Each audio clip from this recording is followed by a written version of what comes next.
बार बार ये दिन आए, बार बार ये पल आए, तुम जियो हजारों साल, है मेरी ये आरज़ू।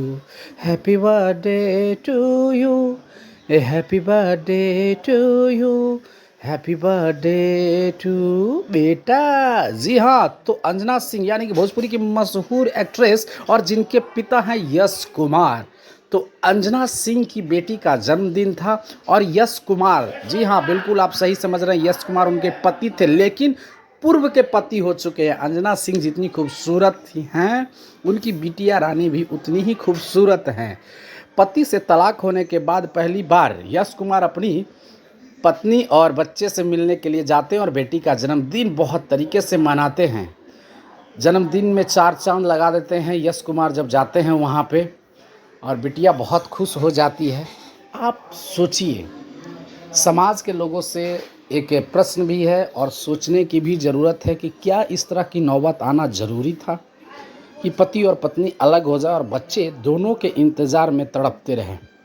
जब जन्मदिन के शुभ अवसर पर पिता जब आ जाए तो बेटी का मन कितना पुलकित हो जाता है। ये क्या अंजना सिंह को समझ में नहीं आ रहा था? अपने स्वार्थ के लिए या यश कुमार अपने स्वार्थ के लिए एक रास्ते पे चलते हैं, कस्में वादे निभाने के खाते हैं।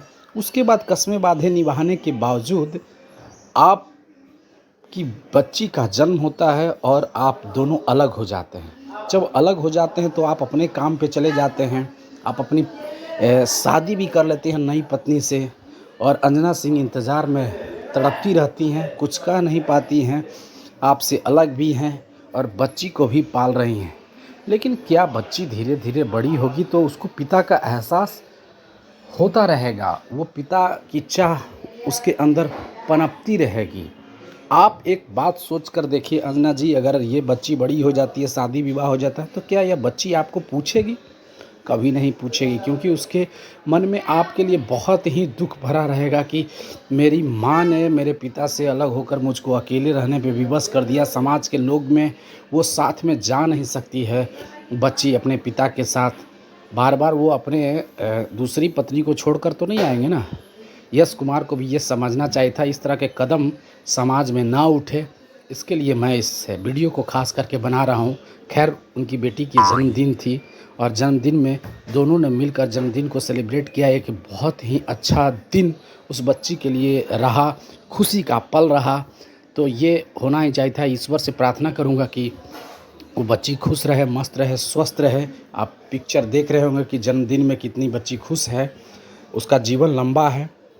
दुआएं करते हैं कि जीवन भर खुश रहे। लेकिन माता पिता का अलग होना कितना दुख है, कमेंट में ज़रूर बताएं।